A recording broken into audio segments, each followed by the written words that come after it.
Does that mean we're live? We're going live. And what? Just tell me It's when to it's hit play. it's booting up.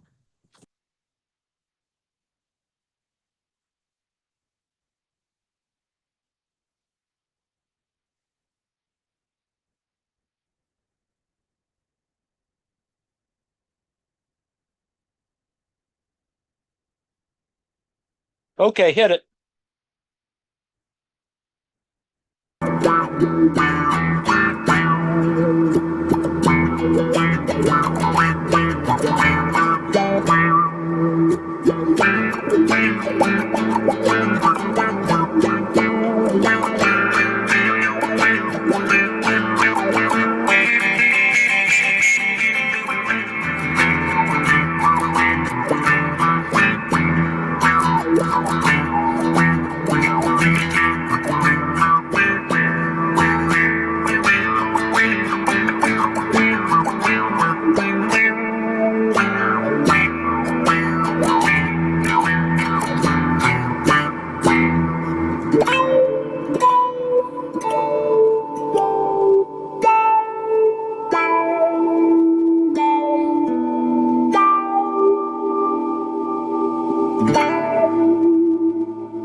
Good evening and welcome to the After Hours show. I'll be your cook this evening, Joe in Norway. This is the Autonomous Collective, and I'm joined by Ann Lee, a retired college professor and a community member at the Daily Kos. They're a member of the National Council of Independent Scholars and is a contributor to the book, The Political Economy of Art, Making the Nation of Culture. We're also joined by Arjun from Deep into History podcast to provide Hoi some hoi. historical perspective. What's up, dudes? And What's up, guys? Always so good to bye. see you. I always look forward to Oh, Friday nights Hey with there. y'all. I finally got my printer working out for my intro. Oh Lord, I can read There it we go. now. It used to be just chicken scratch on my And it it looks used to be good. just Great font. chicken scratch. These are my recipes. Wow. I don't really have any. That's a true chef. My recipes look terrible too because I write them while I'm cooking. So, like, there are stains and everything. That's a real chef right there, Joe. Oh, well, I think we need to pace ourselves this evening. I'm not sure how long it's going to take. Uh, I've been meaning to get to this dish for a while since before the bombing of Iran and Lebanon. There's also the simultaneous stranglehold um, destruction going on in Cuba. The US just introduced on May 1st a new set of secondary sanctions, which we'll get to once I get cooking. But I thought I'd make some Cubano-ish black beans and rice, and maybe some, since we're dealing with sanctions and wartime situation, right? Do some foraging as well. I've heard All right. that Habana has upwards of over 90% of the food that's consumed is produced in Havana, which, if you think about a big modern city, capital city, that's incredible. But Urban uh, farming. yeah, lots of it. So what I'm going to do is try to not making very traditional black beans and rice, but we're making a sanctions friendly, wartime friendly kind of dish because we're going to be cooking a previously soaked black pot of black beans in our pressure cooker. And then I've instead of plain white rice, I've got James. You're gonna love it if James is here. I've got actual brown basmati, which we're gonna also pressure cook because you gotta cook the brown rice under pressure to get the best texture. Um, we're going to be doing something special with the black beans. Trying to, since this is a 100% vegetarian show here, the cooking we do, there's something kind of mouthfeely, something kind of porky missing, which is not kosher or halal.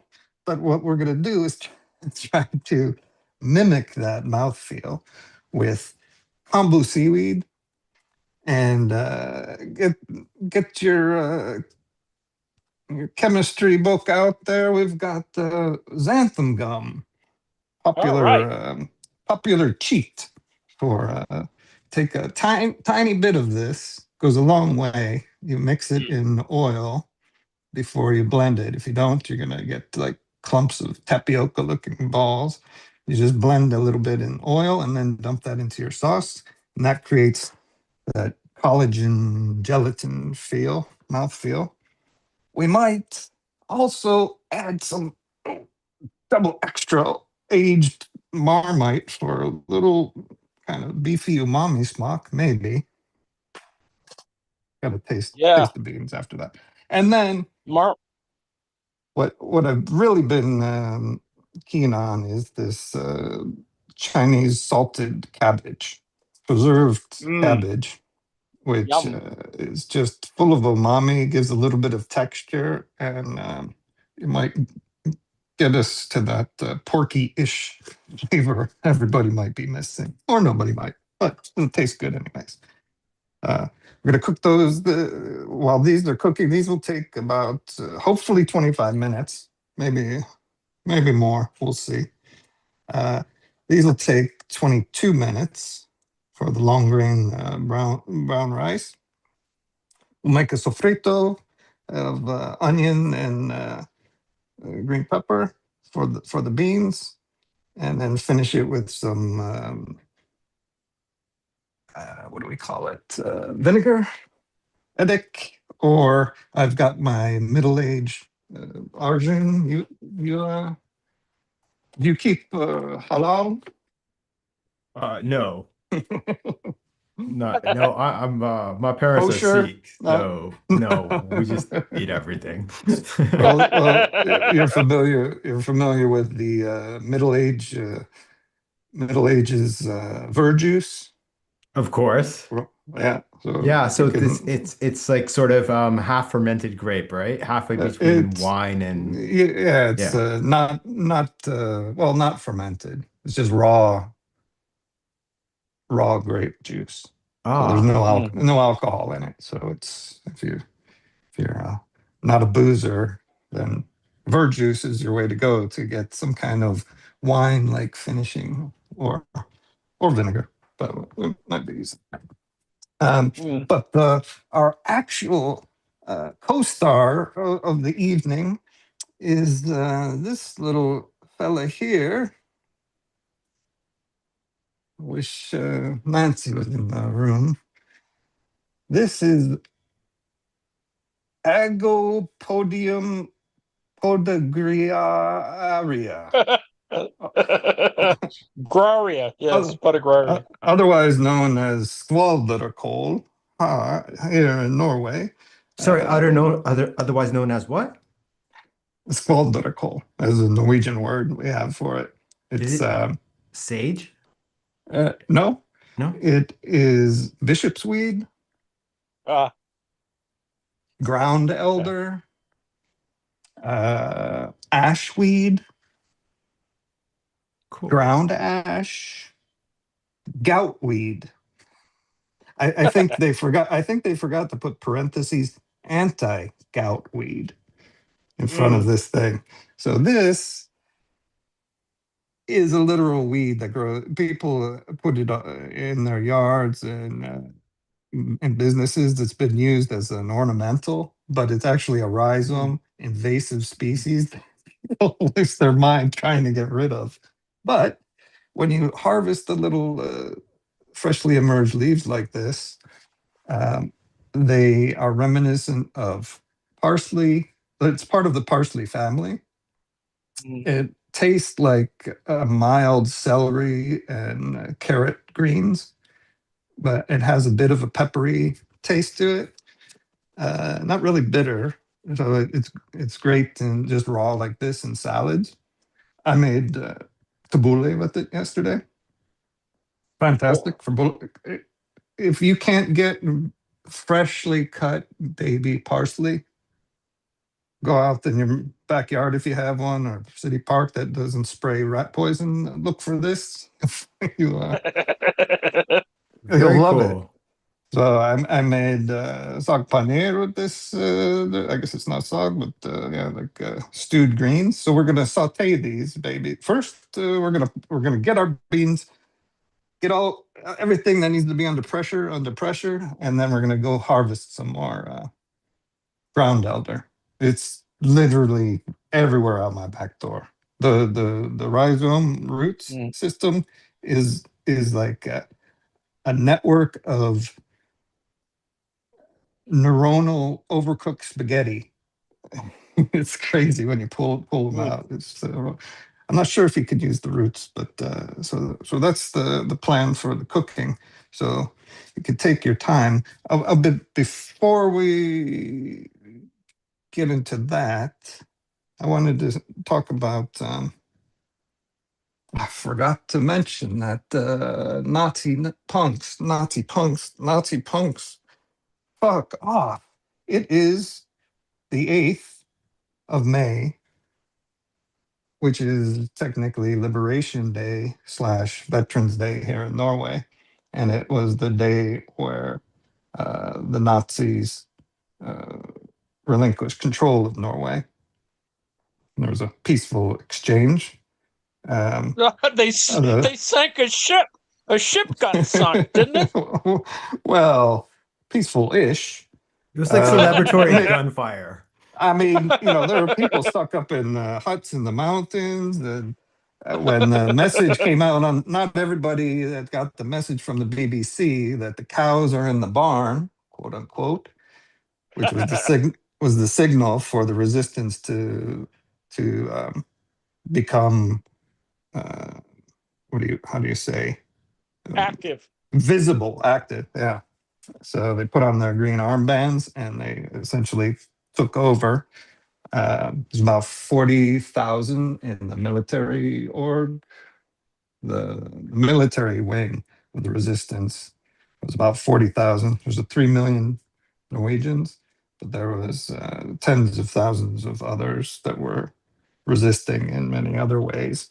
But there was at that time 350,000 German troops in the country, and so this day we were driving out to across the farmlands, and unlike in the United States, there's some regulation on the use of flags in this country.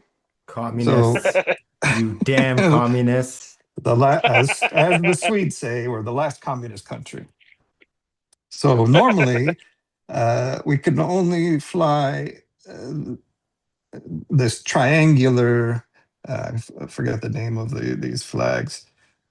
It's barely a flag, basically. It just has the colors of the Norwegian flag. It's a pennant. Anyway, carry on. Yeah, exactly. They use for the sports teams. So it's barely a flag. It's hardly noticeable.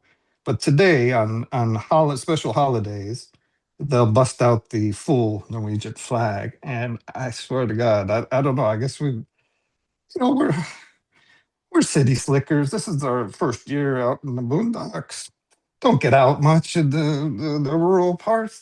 The flags are gigantic. It was massive. They're waving. It was like, oh, getting a little nervous there. But thankfully, it's only that patriotic nationalist exuberance is limited to just a select number of days of the year. So I'm thankful about that. No, I totally know what you mean because, like, yeah, I mean, having grown up in America, like, I was exposed to it a bit, but every other country, it's really shocking when, like, they have like a national day and suddenly like their flags everywhere because you're not normally exposed to it at all.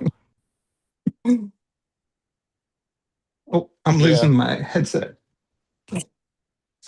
Well, it's quite different in Norway. Well, I mean, when the Nazis came in, the royal family, they fled with a ton of gold, a whole bunch of gold. Well, yeah, the gold went a town not very far from us, a couple hours. The crown went on a boat to England, and the gold went overland to Sweden.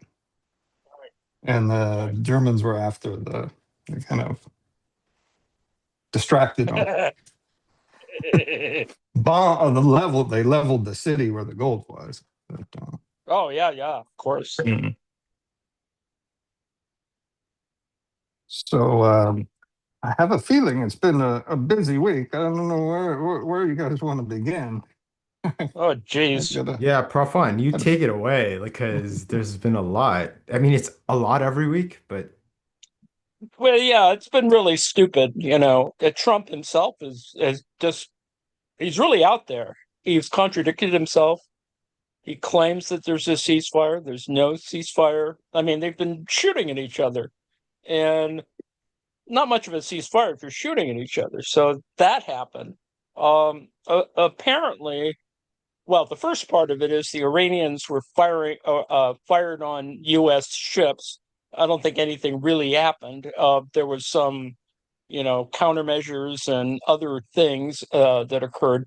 Nothing, but we never know. I mean, the fact is, there were a lot.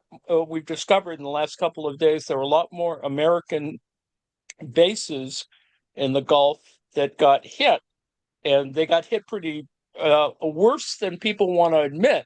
Although you did have some video of the wherever there was satellite photos of when a couple of people got killed.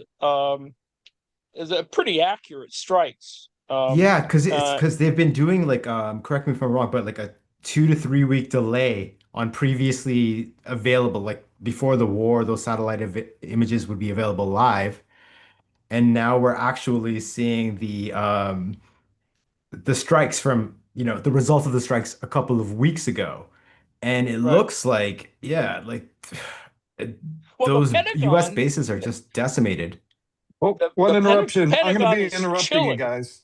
Oh, carry on. Sorry. Sorry. Be sure to always wash your brown rice. You can actually wash all of your rice. There are rice lice out there, so just Cooties. Yeah, and There's bugs. particularly with any kind of basmati, it has a lot of starch. So you always Yeah. want to rinse it out. You'll notice the first If go you don't around, want it'll to, get cloudy. and the Japanese will also agitate the rice. If it's short grain rice, you want to agitate it so it gives it that special kind of I don't know what, chi or something. Helps it get prepared for the cooking you're going to be doing. There we go. Joe, I just want to make a comment about the dish you're preparing tonight. I just wanted to agree with you that it's virtually impossible to tell the difference between seaweed and xanthan gum compared to ham or pork. Now, is that coming in terms of like flavor, texture? Where are you going with this, Oh, Professor John? both. I mean, I'll defy anyone to tell the difference in any way. Well, you'd be surprised. This kombu will just get really thick and chunky and slimy, and the mouthfeel is it's quite something. I don't doubt that. Keep up the good work, Joe. Prof. John, I call kombu human ga. As in Klingon ga to Klingon any ga, non-Trekkie out there. That's Is that what is Klingon, or what is Vulcan for this glutamate? That's white powder of umami. that might be what Naturally occurring. They may add that to plomeek soup, Joe.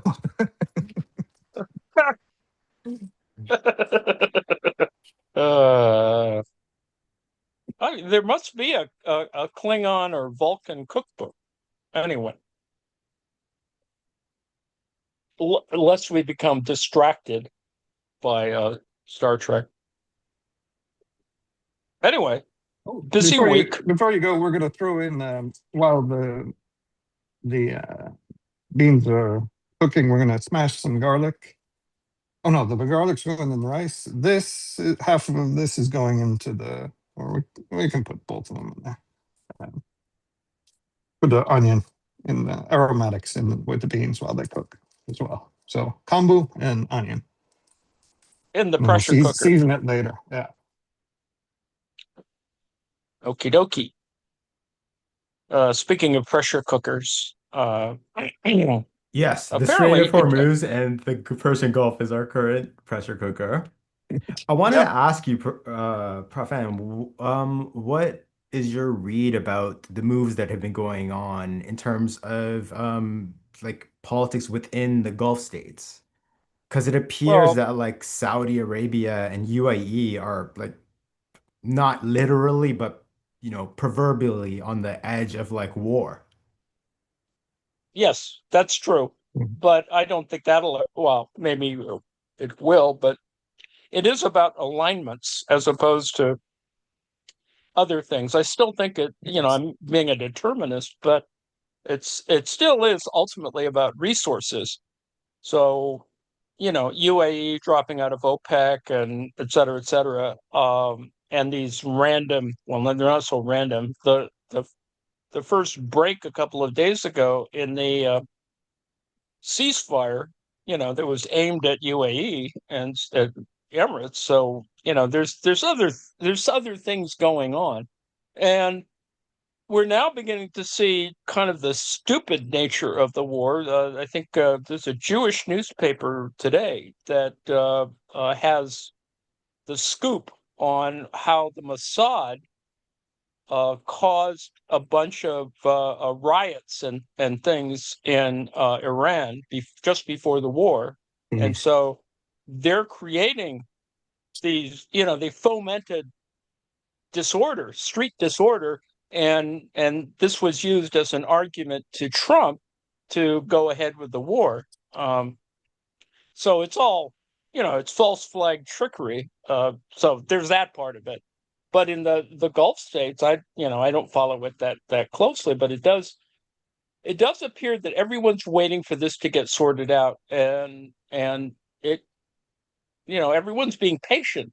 The CIA announced yesterday or the day before yesterday that Iran is not going to collapse, or the economy can withstand another 3 to 4 months of this current craziness.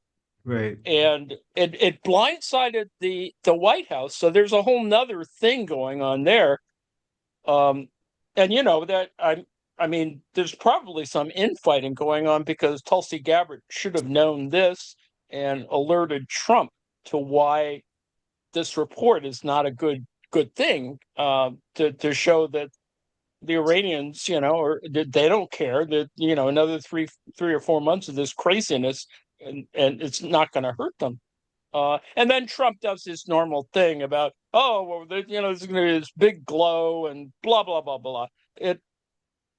He's such a liar, and he's not a very good liar either. So it just is just crazy stuff going on there. And now, did Saudi deny the U.S. Bases? They're getting rid of U.S. bases or something? Well, to Military? use their airspace. It's airspace. Okay. Yeah, it's about operating out of Prince Sultan Airport or whatever. I mean, it's a huge complex. It's like I think it's the biggest base, and it's got all kinds of crap there.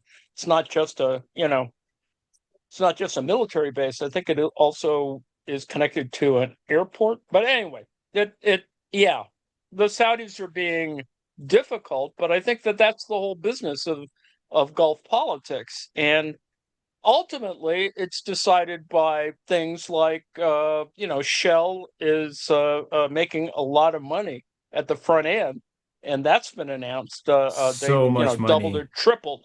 It's just a bonanza for oil companies. And then it has all the other associated effects in terms of refineries and the supply chain and blah blah blah blah. And Trump is such a dolt.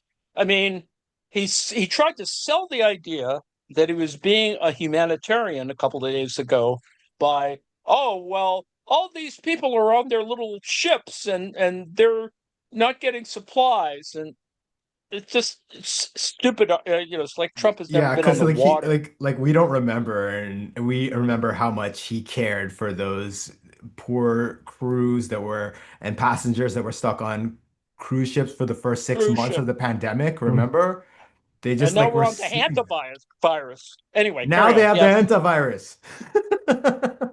Yeah. and and Health and Human Services fired all their full-time cruise ship inspectors. So, I We mean, are it's so it's screwed. it's so typical of republicanism. Oh, it's too big. We won't ever need full-time, uh, cruise ship inspectors. And now there's only part-time inspectors, and then they're going to take some from some other entity. So yes, they are going to, they're reducing the workforce, but ultimately it's going to come down to how they're going to operate quarantines, if they are going to operate quarantines. And quote unquote, not too many people have died, whatever that means. Uh, 3 people have died so far. They're tracking all these people. There's like 5 people running around the US, a couple in Texas, uh, who have had contact with the original Dutch ship that had the hantavirus. Oh God, So, they're in Texas. Uh, yeah, well, there are 2, at least in Texas. There was a tracking thing from yesterday. But I think people are being fairly careful about it. I mean, it's not like COVID in the sense that you have to be in close contact for a long period of time in right. order to get it from a human. Uh, but originally, it comes from people wandering around landfills, and there are rats and birds and stuff. And so it comes from Argentina. You just have to raise the point. Well, what did our $40 billion gift to the Argentines do when the hantavirus comes? So there's a whole nother thing going on there. Oh, come on. Anyway, Everyone got PlayStations. It was very good for them.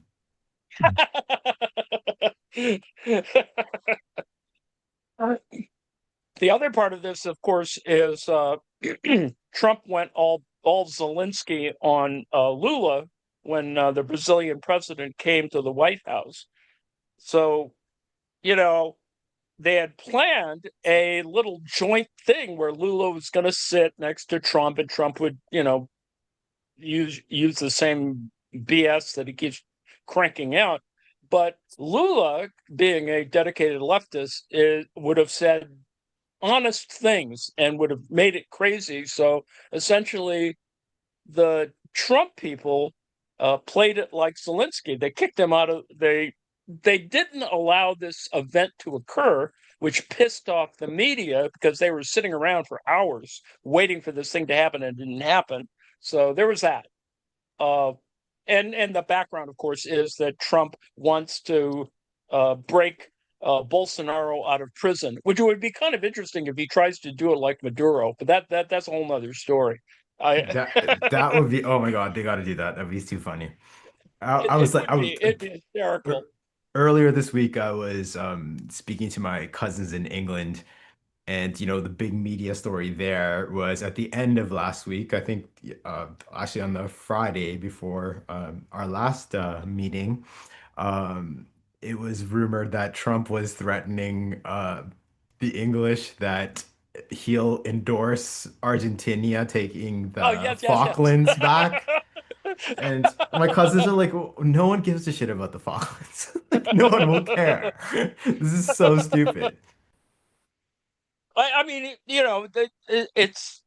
there's just agitation, you know. I mean, Argentina, first of all, is not it could seize it, and really not that much would happen. And the British would expend a huge amount of effort to try and take it back, which would also be stupid.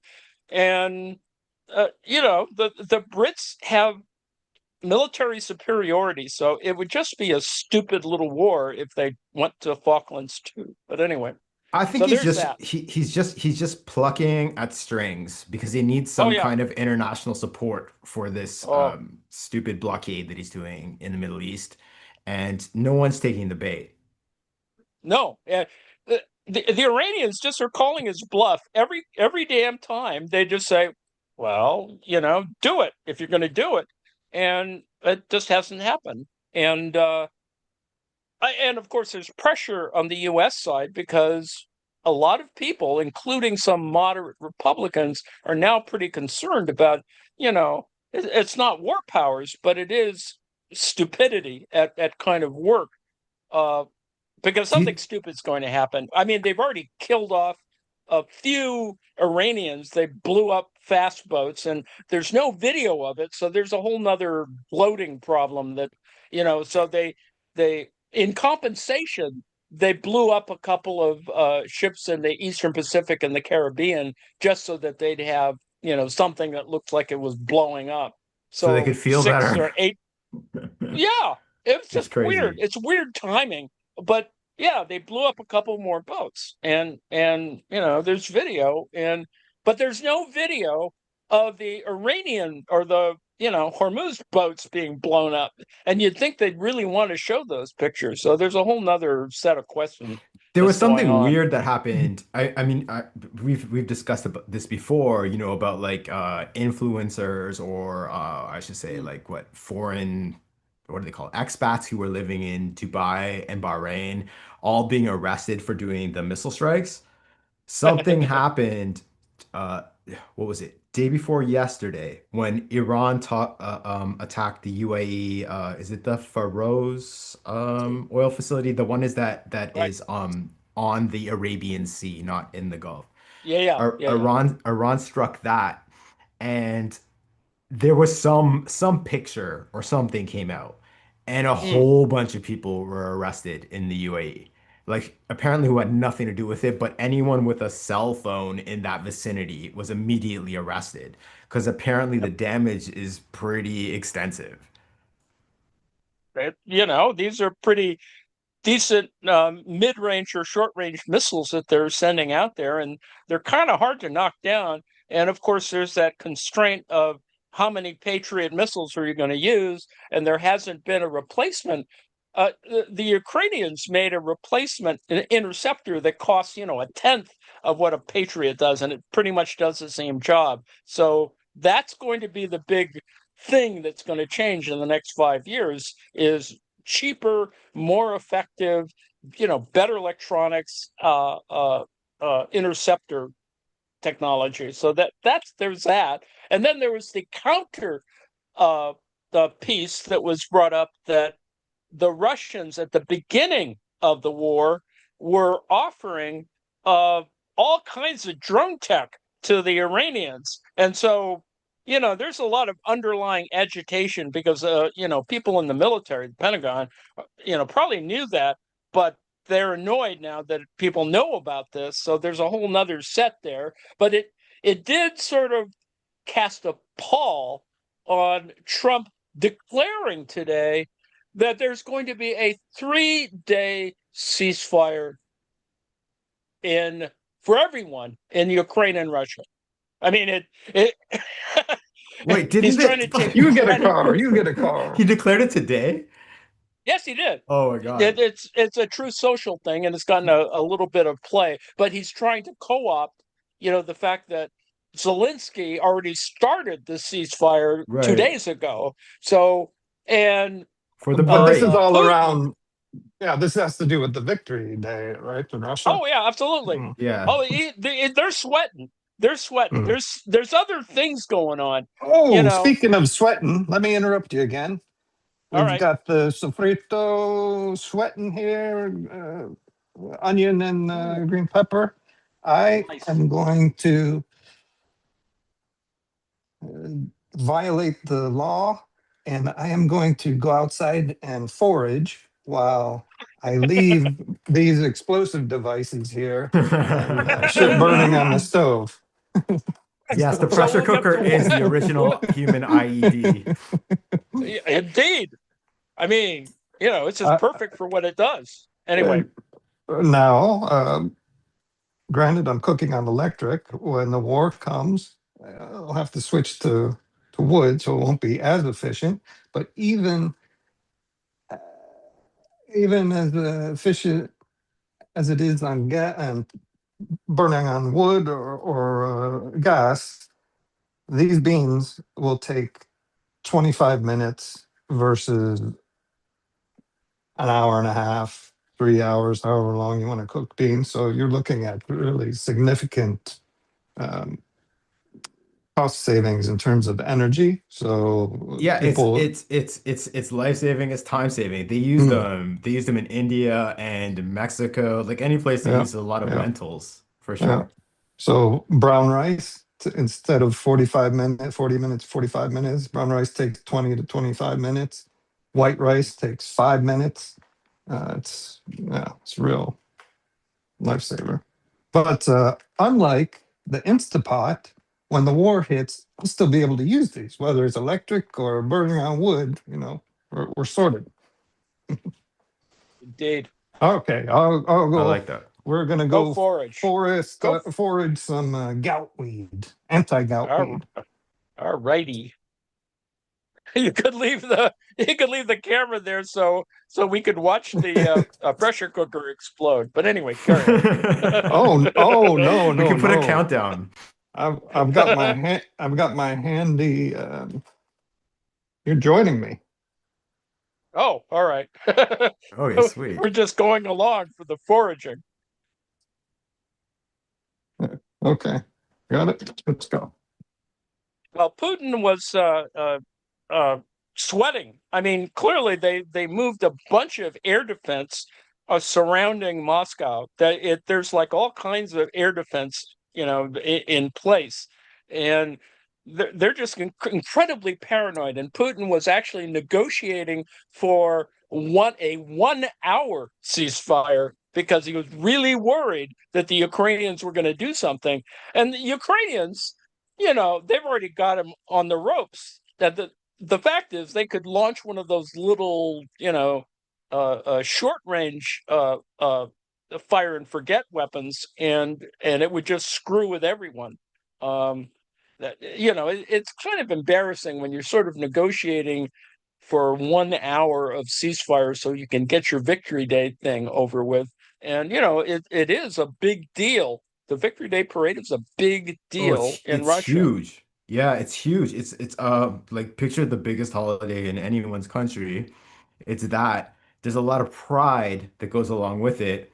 It's one Of of the course. few things that lasted over from the Soviet era to the modern times. Russians take huge, like to them, they literally love it. And for the way Putin was like as you said, very, very paranoid, very worried about his personal safety. Because I don't think any air defense can take out something like a swarm of like small drones, that the Ukrainians are masters of. Oh, well, they've got these mothership drones now that launch multiple drones. It's It's just crazy. crazy. It's It's literally crazy. like they're coming up with like sci-fi stuff. Yeah, absolutely. Well, remember early on in the war, they did that one thing where they built a truck with a whole bunch of drones in it. So the top popped off and it attacked a base somewhere Oh, really deep. And that was like really cool. You could actually see all these drones were coming out. yeah, the attack on the Russian strategic bombers. We should cover that sometime. That operation was fascinating. The guy Oh went yeah. in, believe it or not, through Kazakhstan as a DJ. Like Yeah. There we that's how he go. got his visa into Russia. Well, I'm back. the I was suddenly offline. I forgot to turn my Wi-Fi off. Now I'm on mobile. All right. Oh, good. Welcome we back. thank We- you. I think I just stepped out the door and shit, there's weeds. Look at this shit. It's just everywhere. So when you see these, this is ground elder. Oh, there's my light. There, we gotta go this way. These will get about 1.5 feet tall. Whoa. And what we're looking for, these are too big. You can eat them. You could just take your scissors and just cut the whole tops.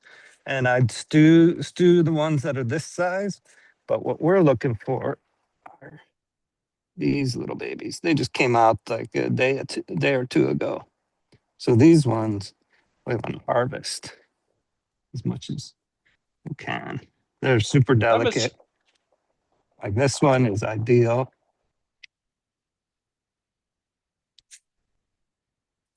And they're just like a fresh celery-ish taste. Ground elder. But these ones are too big.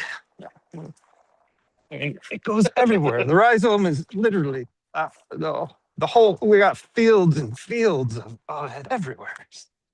But one thing I did want to point out to John when he's out there harvesting, let's see, I think there's a patch around here somewhere.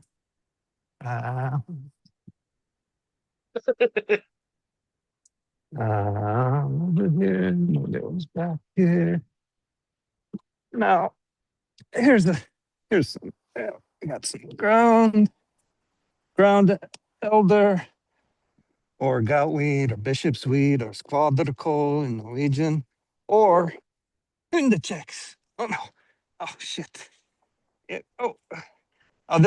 This would be what we call that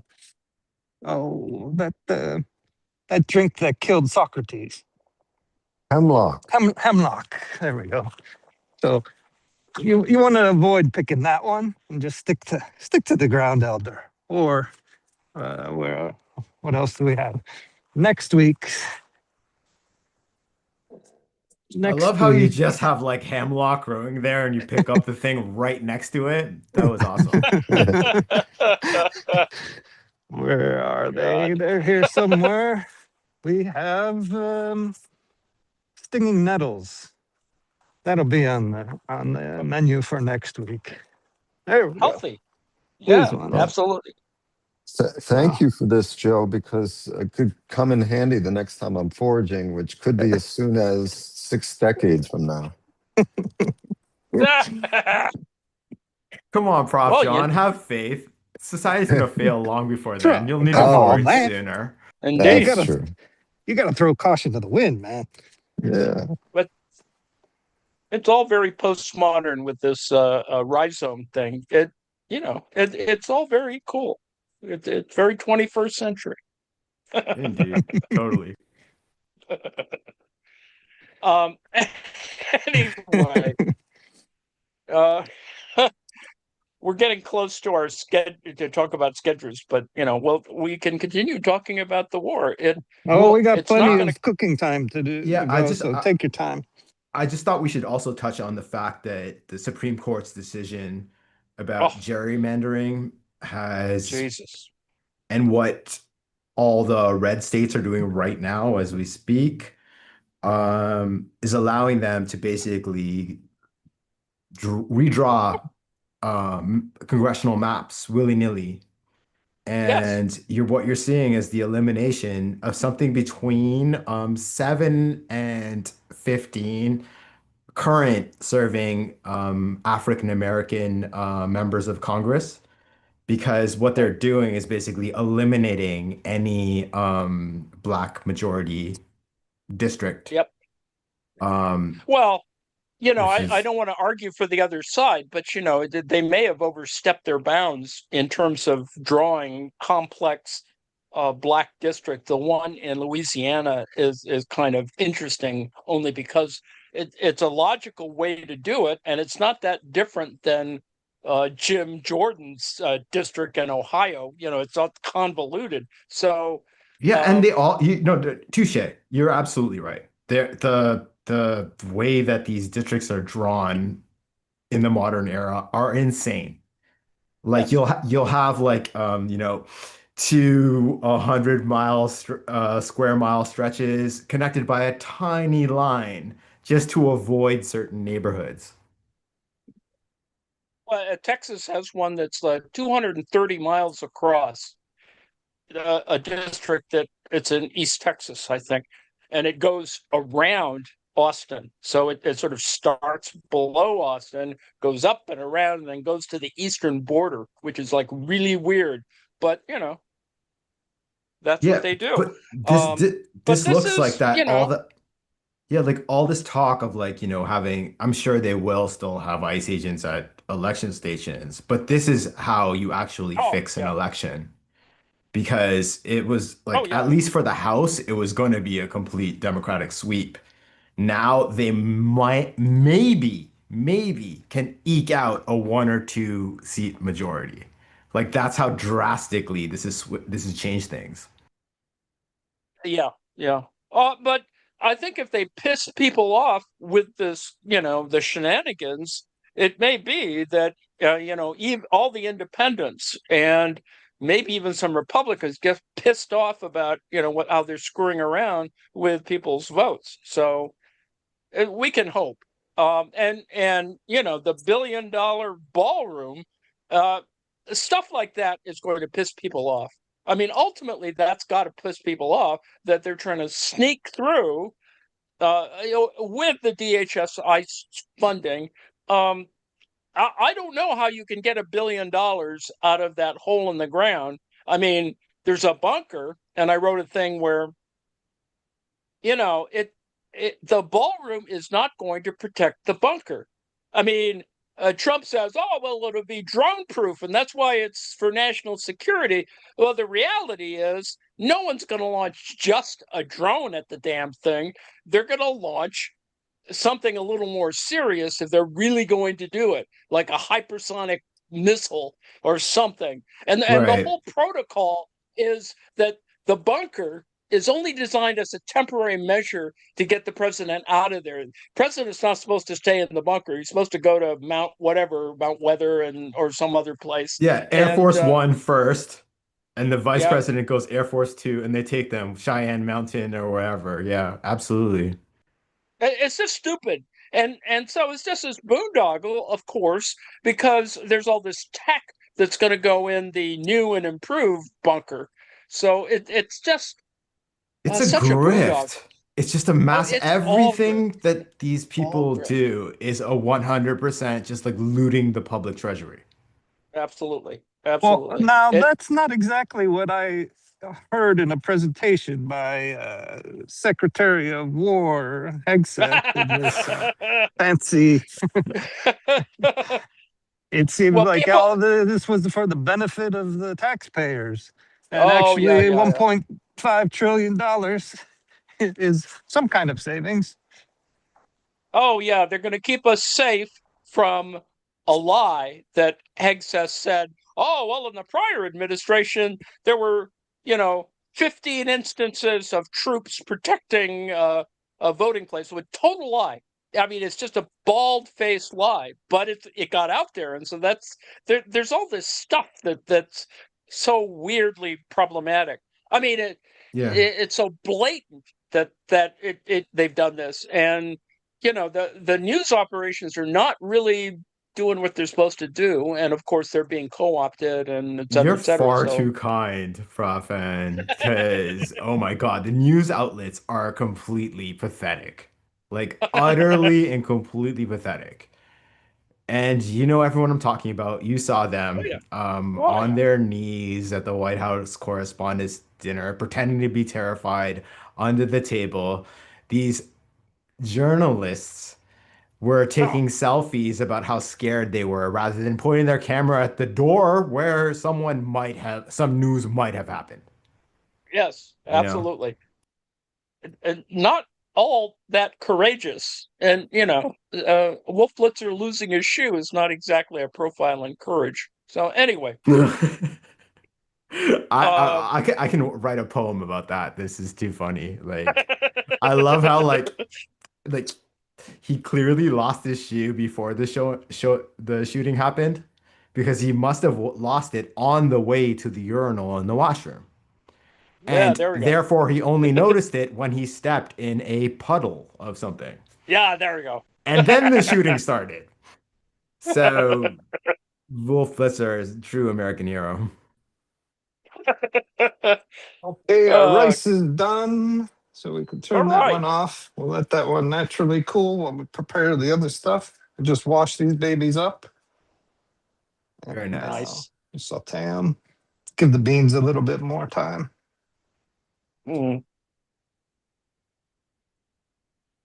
Yeah, I've got black beans I've got to soak overnight. Anyway, In the well, UK, in local elections, the Reform took the majority of the seats. Labour was wiped, but one encouraging sign is that the Green Party did win. I think a couple hundred. I want to get. Don't quote me there, but they won a significant, like way more than they were supposed to. So that's good that like right, an right. actual genuine leftist party in a place that is, I would argue, even more conservative than America in some ways, uh, Well, coming up. it's a protest against the Labor Party anyway, and Starmer not, really doing what he's supposed to do.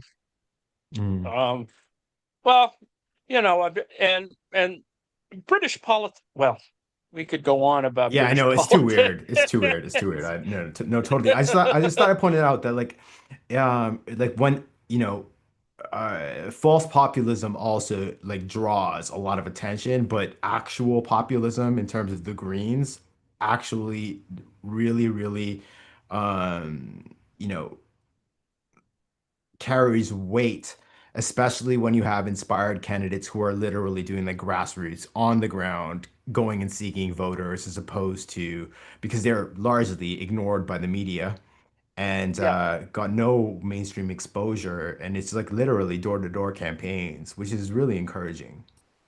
Yeah, absolutely. It is grassroots in that sense, but it is also about scale. I mean, uh, when you see European politics operate, it always operates within a kind of neighborhood thing, whereas in America, there's usually too much space around stuff.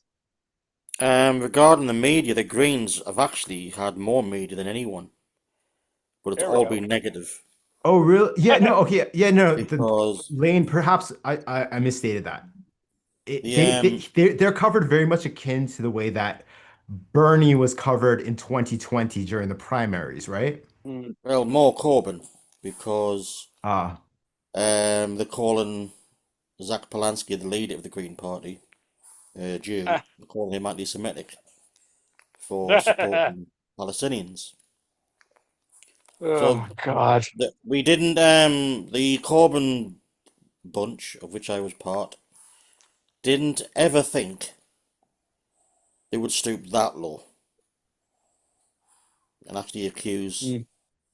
Like of they've anti-Semitism? spent this, the Labour Party have spent all of their campaign and effort on attacking the Greens and not Reform, who are filled with actual anti-Semites. They hate Absolutely. foreigners. Yep. It's just This, like it's the same thing in every Western country. The yeah, liberal, the centrist party, yeah. or center right party is where I consider liberals or Democrats to be. They will always, always, always go with the proverbial Liz Cheney as Mm. opposed to going to someone like Bernie.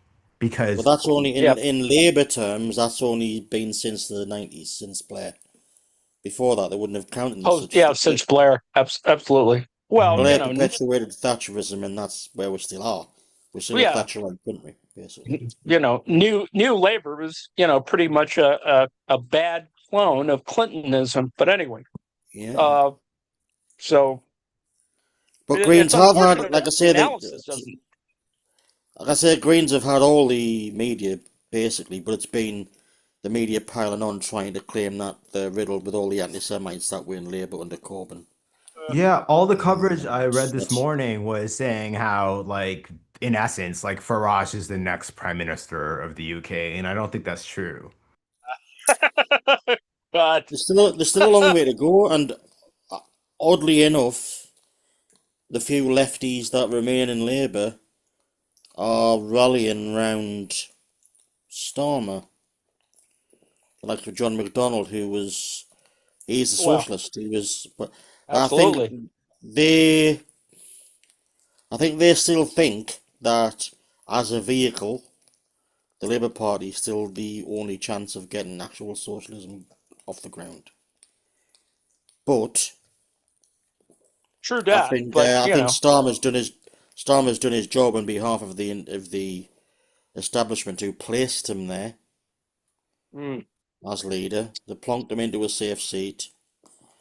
Within a year of being Labour leader, they even said, "Oh, do you want to run for leader?" Sorry, well, they've been an MP, sorry, in 2014. Within a year of that, they asked him to run against Corbyn, which is like he's had literally no political experience. And we are where we are. As a result of that, he's well, destroyed Labour it is.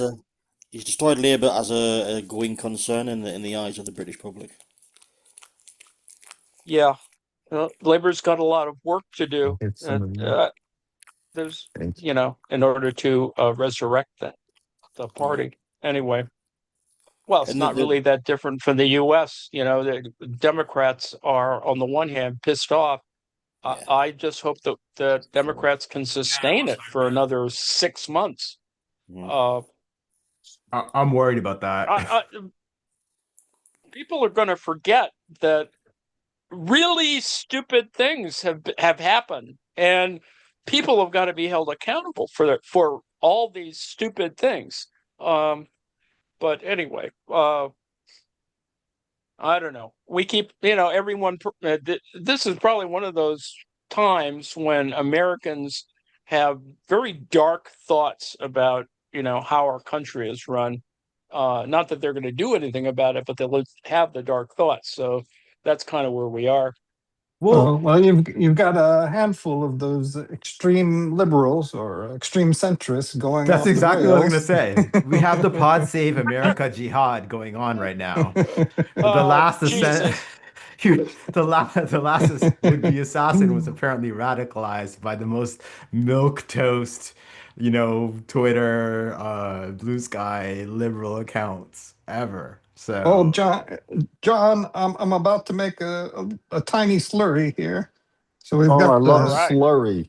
we've got xanthan gum for that mouthfeel on our beans a little later. So we're just gonna push. My mouth is watering, Joe.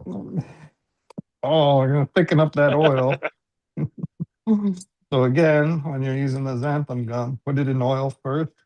That way it doesn't clump. Unless you're into those kind of clumps, like your semolina porridge. Is the proportion 1-to-1? No, it doesn't To matter. oil? The oil doesn't so much matter as you don't want to put too much of this in.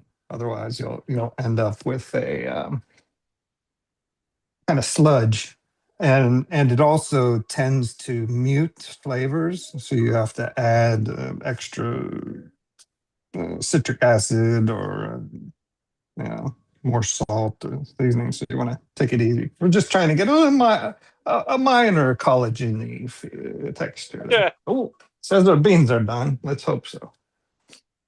All right. awesome. And normally you don't have to cook your bean. If you have a pressure cooker, you can cook black beans from being dry. Takes 50 minutes, 55 minutes, depending on your pressure. But you don't always have to soak these smaller beans. So these small beans like black beans, for example, you don't have to soak aduki beans, adzuki, moth beans. Those all can be done in mung bean. Whole mung bean can be cooked in 50, 55 minutes under pressure. Very cool. So I think we've not that I've run out of things to rant about. It's pretty clear that we've got a war. We've got two wars. We have racism afoot and redistricting, and then there's just mischief.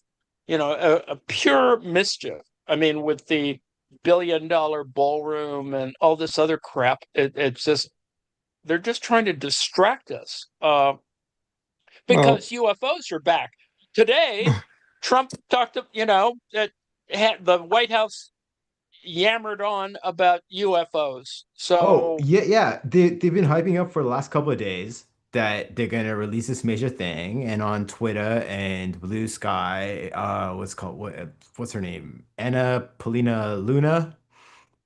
oh, Was saying Jesus. that like I've seen these files. You guys are gonna be blown away at the beings you're about to meet. And it turns out it's just the same tinfoil shit that Oh, was flying on Christ. an air current that some Air Force guy who on too much Adderall thought Well, was a UFO. So well-named Luna. you, Yeah. if you press for time like we are, we've got to get to that final Kolchak this evening. Got to get that one over with.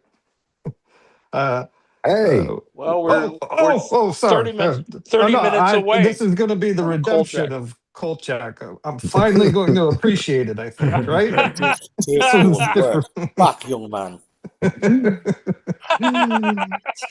We're Well, doing a what do they call it? We're not doing the natural release on a pressure cooker. We're doing the quick release. So quick release is when I've done this many times here. We hold it under the water, under cold water. It will reduce the temperature in the pressure cooker and then rapidly bring the pressure down to where you don't have to wait the 20 minutes for the natural release. That's the safe way to do it. So totally no more pressure. There we go. Beans are done, hopefully. there we go. Hopefully, otherwise we're all gonna be very disappointed in each other. We've got a blender on the stick that we could maybe speed things up here. Okay, let's see. We have our frito there. Put some. Put the preserved cabbage in there. We've got my new wok instruments.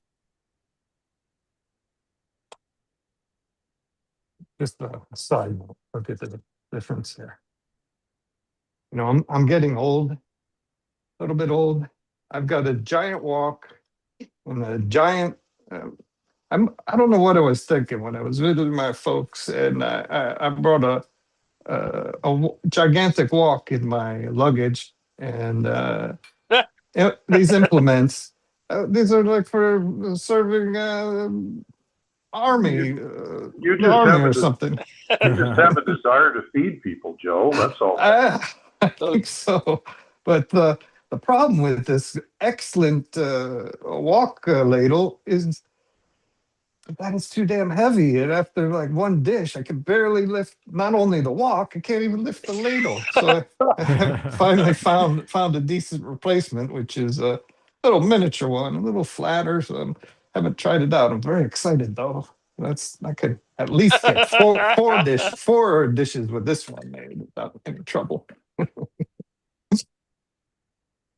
The fellow that invented the original Apple desktop that is all rounded off and looked cool. Of course, he's retired from that. And there's someone asking, well, what are you presently working on? What are you interested in? He says, well, I've been interested quite a long time in the design of the spoon. I like it. It's about damn time we improved the spoon. Oh shit! I did a fire. I messed up. Before I put the beans in, I was supposed to put ground cumin and whole cumin and some smoked paprika. So if you bloom the spices, you get a lot more flavor in the oil. I like to put whole cumin. Good Reverse tip. that. Strike that. Reverse it. Always fry your spices before you add your wet ingredients.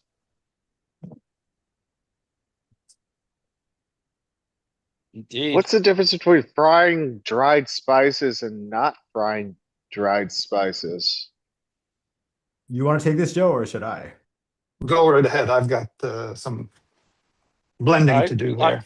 I'll leave it to the professionals. Yes, I think Arjun will be right on top of that one. Okay, so when you fry spices, what it does is that it releases the flavor into the oil itself. So it sort of saturates it, as opposed to, like classical French cooking is always like season after you're done. Stuff like Indian, Malaysian, Chinese, they always start with the spices first, like a flavor forward kind of profile. I'm hungry now. Damn it. And they call it blooming your spices. The flavor really opens up. Just next time you make anything with cumin, Travis, do one part of it without blooming your spices in oil, and then the other one with, and do a taste test after. Yeah, absolutely. And also, if you like are reading any recipe from like a book and it says, dried oregano or dried basil or whatever, I would always do the dried, but also add fresh. You'll notice like a vastly better taste. So, absolutely. Are you suggesting when I make barbecue onions for the barbecue sauce, I put in the dried ingredients before I add the wet ingredients? Definitely. Yeah, I would. But but be careful, right? You don't, spices might be need to be overpowered. like lightly toasted as opposed to like deep fried. You don't want to you don't want to burn them.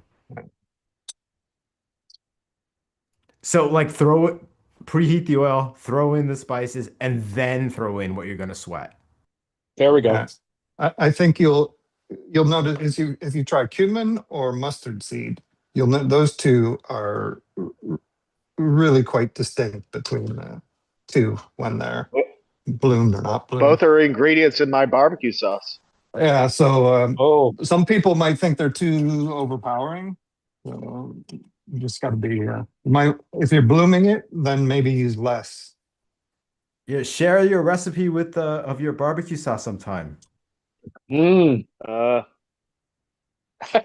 maybe sometime. Well, it's kind of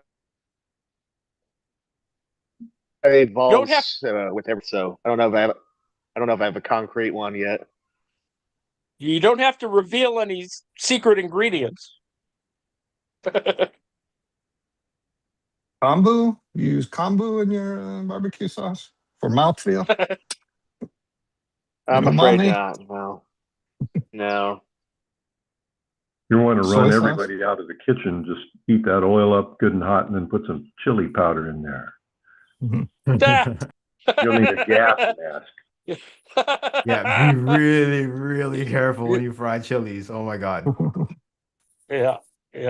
And wash your hands after. Oh, that's good to know because there is chili. Gloves. Just use gloves. Anyway. This paprika is that roast? Is that good in the blooming like you're suggesting? Yeah. I mean, I'm worried about burning some of these ingredients, honestly. Oh, well, don't have high heat. Switch it to low heat. Yeah. You can always, you don't, like when you heat the oil, you don't need to put it up to like a frying temperature. It can just be like straight medium. And then just like, we call, like, I was taught to call it like toasting the spice. So you don't, basically like you look at it, its color, and then when you put it in, you want it to look like it's lightly toasted, akin to like, you'd lightly toast a piece of bread. Yeah, here we go. Well, we should talk about our schedule. No, thank you. So Anytime. Travis, since Travis was just here, is going to show Silicon Valley. The first season, I guess we're still in the first season.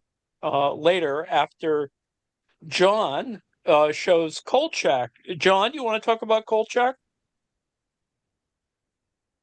Boy, do I. So, everyone is on the edge of their seats. I'm literally on the edge of my seat. You can see me. I am on the edge of my seat. You really are. Yeah. There are succubus. There's succubi in tonight's episode, aren't there? Yes, and they don't suck. So, Oh, hello.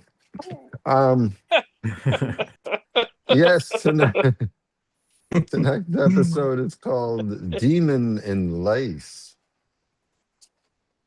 And something is taking over the bodies of recently deceased young women so it can Whoa. seduce. harsh. Damn alert. Yes. Strap harsh down. And it does so to seduce and kill young college hunks. Oh, there you go. Yeah. So Kolchak is on the case. And this will be the last episode of Kolchak that I show, which I know will be devastating to many. This And episode inspired the creation of the manosphere, John. the manosphere. Oh. Meant for women who've been killing these hungry men. Oh, Fight I back. see. Yes. That could be. Yeah, so and it's got a lot of character actors in it, guest stars. Keenan Wynn is back. We saw him in an earlier episode as a police captain. And we have Jackie Vernon, who was known mainly for being a comedian. Was he on David's show by any chance? No. Oh no, I'm thinking of Jackie the Joke Man. Yeah, that was Jackie Martling. Yeah. No, for a second I thought it was him too.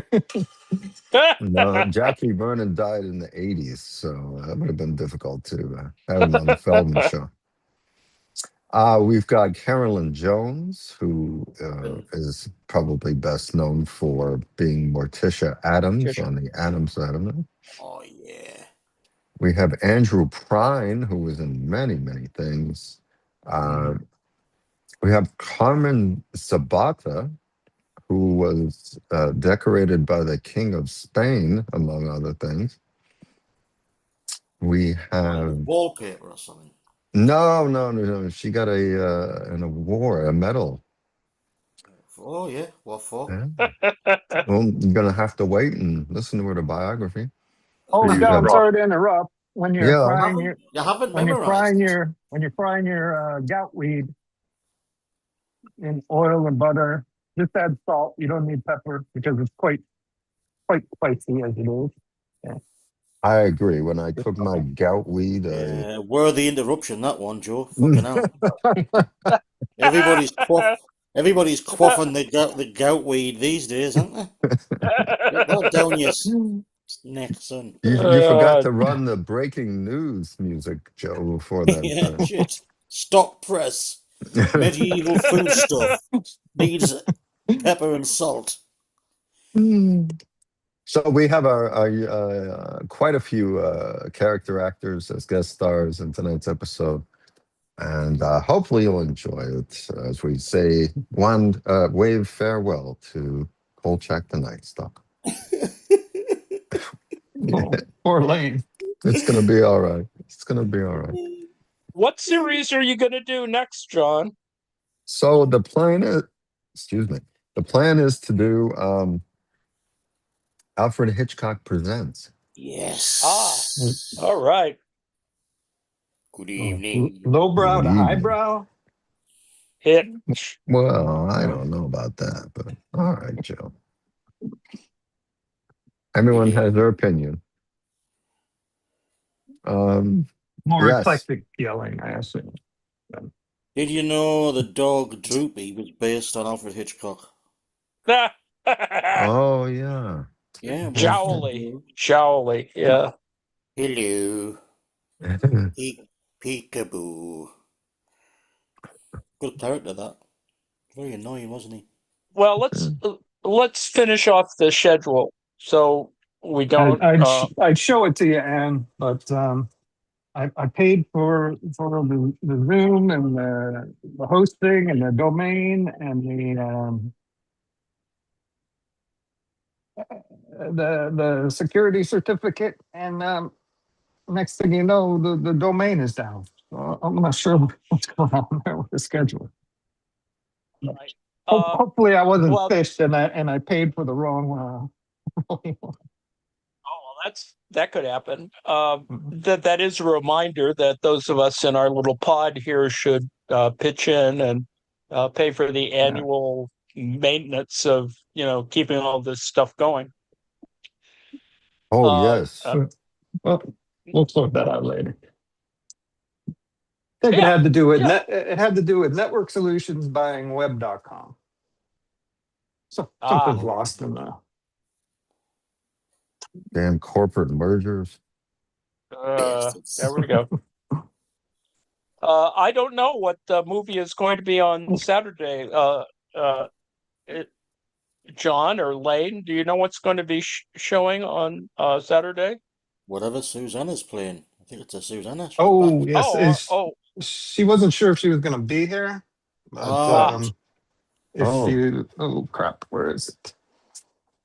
It's on the Discord. One moment. Well, we'll sort something out. We always do. Yeah, we will sort something out. She's actually going to be playing a film on Saturday. That is, you'll have to just continue on with the rest of the schedule. I'll sort it out. All right. Are you going to do the young ones at 5, Lane? Well, I don't know if you were taking notice, but that finished last week, and Lee. They all died. And I did. They all died. They all fell off the. I didn't They know. all fell off the cliff. The Cliff Richards cliff. And I don't know if you noticed, I was trying to get a hold of Lane, but he doesn't answer emails. I don't. Joe doesn't tweet, so kind of lost in the. I don't do any social media really now. I don't even do X. I go on there and have a look and just go, oh well. I occasionally go on X. I'm showing another Rick Mail vehicle. Yes, called the New Statesman, which is not the newspaper. Or there is one called the New Statesman. And he plays a character called Alan Bastard. And he's an ultra Thatcherite Tory MP. Because of course Rick Mail, the individual, hated Thatcher like most people with a brain. And he's brilliant. He's the perfect evil MP. He embodies everything about the right wing in Britain. He's superb. And excellent. He's so convincing you hate him, even though he's funny. There we go. Okay. Saturday at 7. Burt Lancaster, Right. Robert Vaughn, and Will Gear in Executive Action. Yeah. Will be shown 1973 screenplay by Dalton Trumbo. Yeah. And the inspiration for Oliver Stone's 1991 film JFK. Yes. Absolutely. Assassination stuff. Yeah. It's a good movie. Absolutely. So on Sunday, I think we do music later on in the evening, but Sunday at 5:00 is Star Trek Next Generation, John. Yes. So the crew of the Enterprise enters into orbit around the home planet of their former crewmate, Tasha Yar, where they encounter her sister. Dun, dun, dun. So you may recall that Tasha Yar was killed on duty in the first season of Star Trek: The Next Generation. She was played by Denise Crosby. And I would say, blonde, short hair. yes, Right, yes. okay, I'm with you. And her sister is played by at least equally attractive woman. So Harsh will be happy. Yeah. Yeah. The episode is called Legacy. And that's the one I'll be showing on Sunday at 5. Good episode. Yep. See any leg? What's that? So it's called Legacy. Do you see any leg? Nah. Yeah, Gams. she wears a rather Gams. tight-fitting outfit. All right, there we go. Lane, or what are you going to show on Sunday? I'm continuing with Ronnie Barker's phenomenal role as Norman Stanley Fletcher in Porridge, a prison-based sitcom. It's brilliant. Half of the two Ronnies. Yeah, it made people want to actually go into jail because they thought it would be as fun to be having the life of Fletcher. The life of Fletcher. He invented the term, which is used in modern parlance. Don't let the bastards grind you down. Oh. He said bastards on TV. Whoa. Whoa. In the 70s. Well, man. Well, there were a lot of words that never got on television for decades, whatever. But I was listening to mainstream media today, and they were just talking openly about bullshit. So yeah, yes. So that's just interesting to me. I mean, they started quoting Bill Barr, who was talking about Trump essentially being full of shit. And then they just talked about bullshit. So we had a Christian lady when as a child called Mary Whitehouse in Britain, who'd been going since the 60s apparently, but she was still knocking around when I was a kid on TV. She'd be enraged if anyone said the word bloody. She'd be on TV everywhere. It's the decline of moral standards in this country. Thatcher loved her. Thatcher adored her. Jesus. Yes. She was nuts. Nuts. Anyway. All right. A meal with tweezers. I love that intro. This one's for Lane. Yay. Lovely. I hope Joe starts hallucinating now. He's picked the wrong thing. Starts tripping off his nuts live on camera. So that's our Sunday, and Monday is Malcolm Harris's book on Palo Alto, which is always, to me, it was really interesting. It just filled in all kinds of stuff. I don't know whether Nate wants to talk about that. Do you, Nate? Don't think so.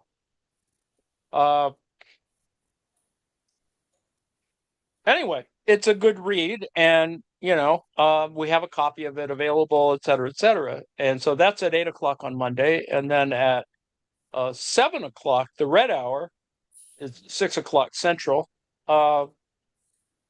We may actually have me talking about something, and okay, because I'll be back Tuesday for the Red Hour. But no. Go ahead. You go ahead. Otherwise, I get too pedantic about stuff. But I don't have anything planned yet. I was going to look at the story that Susanna recommended, but if she's not going to be there Tuesday, I don't want to do that one. So it's wide open right now. I'm looking for. Well, I uploaded a copy of it's a short story by John Barth, and I don't think that we've read Barth in our little short story thing, have we? No, we haven't. The only thing I've ever read is Blood Oranges by him. Well, this is that's the whole book. The Funhouse. This is from the Funhouse book. So It's just one 20-page thing. So I have a little thing that I can show with it that not all 49 minutes of the analysis, but someone teaching a Yale course is yakking about Barth, and because she knew Barth at Johns Hopkins. So anyway, so Okay. that's kind of what we'll talk about if people don't mind, No. unless Bruce, you want to do something. No, that sounds great. Let me look at what you posted. We'll go with that on Tuesday. Okay. Not that I'm gonna, I mean, I could wax philosophically about it, but I think we'll just read it and look at, kind of what Barth means and relative to the time he was most importantly writing. But anyway, so that's on Tuesday, the Red Hour at 7 Eastern, 6 Central. And Wednesday, it's unclear what I'm going to do. I started talking about semiotics, and I think people fell asleep. So, but I'm going to talk about something like that on Wednesday. Maybe just finish off the 2 articles that I've been doing in the last 2 weeks, because there's a whole bunch of other little stuff that's essential there. And I might pick an article that bridges those 2 things. So that's on Wednesday at 6. At 8:30 on Wednesday is spirituality and activism, and well, there'll be a reading for it, and they were looking at a bunch of things about economics, actually, or in Gandhi. So anyway, so there's that, and then we do I think we do bring the news on at 7 on Thursday, and then we're back to Friday. So that's the schedule, and we managed to use up all that time. And so Joe, do you want to close with any comments? Sure. Well, yeah, so I made Cuban-ish black beans and rice. We've got creamed up black beans with onion, cumin, green paprika. What else we got in there? We have a slurry of xanthan gum for that mouthfeel, coupled with the glutamates from the kombu. The slime from the kombu also aids in that department. Kombu also, when you cook under pressure with your beans, or just cooking with your beans, will degasify them. So your flatulence will be reduced. So, but you still should chew your soup and drink your food, as Gandhi said. We've got the brown rice, long grain brown rice with garlic and olive oil. And then we've got anti-gout weed harvested from, we're literally weed eaters here. We don't have electric weed eaters. We've got carbon-based biological weed eaters. And I've got still our, it's hard to get this down. This is the fermented habanero chili pepper sauce I made. So it's still quite, gotta let the air out every once in a while, but still good. It looks amazing. Wonderful presentation. Oh, thank you. Oh, too kind. John, do we still have a few minutes? Or are we over? Sure. Go ahead. Speaking of fermented foods, I've got a new batch.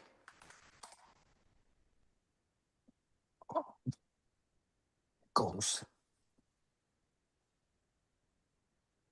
You can see those. We've got turmeric, Pickles, mustard seed, nigella seed, a little chili. Excited about those. They're a little packed, a little too much. We've got a little liquid coming out. But what I thought we might do is a little taste test of the previous pickle. Did I make these on stream? I can't remember. Yeah, you did. The fiddleheads. Yeah, Yeah. the Klingon weed. Oh, yeah. So we. Oh, you just reminded us of Nigella Lawson. Do you remember Nigella Lawson? Lane, don't. Come on. That's No. like my God first crush. Stop. Come damn. on. Broke my heart. wash Lord my have mercy on my soul. wash my hands, wash these tweezers. Filth. So I was reading on this. There's a foragerchef.com. It's a guy out of Wisconsin, or Minnesota, or something. Excellent resource. He talks about his. Sounds like a lot of struggle he's had with these babies. They have a tendency to go black, rubbery, or stringy, or off tasting, like foul. I don't know if it's sewage, but Oh, sea, that's a kind of what is it? sea flavor, uh, Semen flavor? sea flavor, Uh, oceanic. Man sauce. Let's see. Oh, but look at Gentleman's relish. oh, they kind of that's too much. Look at these beauties. Yeah. Nice. Life is a canvas. It just depends on what you're painting with. Yeah. Yes. Let's Look give at it a that. try. Look at that. So he suggested after they ferment for a few days on the counter to put them in the refrigerator. These have been fermenting out for 2 weeks or something now. Oh, they maintain their crunch. Salty, Cool. smoky. Excellent. Wow. Excellent. Funky. Very funky pickles. Fiddleheads. Jesus Or Christ. Very ostrich ferns. Very nice. Right out the backyard. I don't know. Maybe that It city will be. slicking Oh, lifestyle is not what it is cracked up to be. Kind of getting into this foraging Indeed. business. That's All right. really cool, man. Like, it's inspiring to see you do that, honestly. Well, I'm stoked Not- that not- it wasn't mush Well, or it's some nice that we work. brackish. It was Go ahead. nice that we worked in a little foraging thing tonight. That was nice Mm. as well. Didn't get murdered out there either. yes, we went on location. These ones, Uh, the goutweed is much easier to find. The fiddleheads we had to travel a bit, so this one's just right out the back door, which is crazy. I mean, don't have to buy spinach anymore. yeah, there we go. All right. And well, we'll I'm try- surprised. Sorry, one more thing. These poor babies have been all week. They've been buried under snow for approximately 10 hours, 10, 12 hours. And then the snow would melt. We had half a foot. Crazy. Middle of May. Well, Norway. Mm, Yeah. it's rough. Well, we're close to the end here. Let's thank Arjun, deep in the history. Do you want to plug something, Arjun? You're muted, dude. Oh, sorry. You're muted. Yeah, sorry about that. Always a pleasure hanging out with you guys. I have a new episode, should be out this week. I'm just waiting on my producer. It's not his fault. I had to rewrite some of it and re-record it, but it should be out next week. And also, Cool. I will be on my quest to take down the terrible Professor Zhang all week on Instagram. And this will get me on Tucker Carlson. Watch. There we go. All right. Interventions.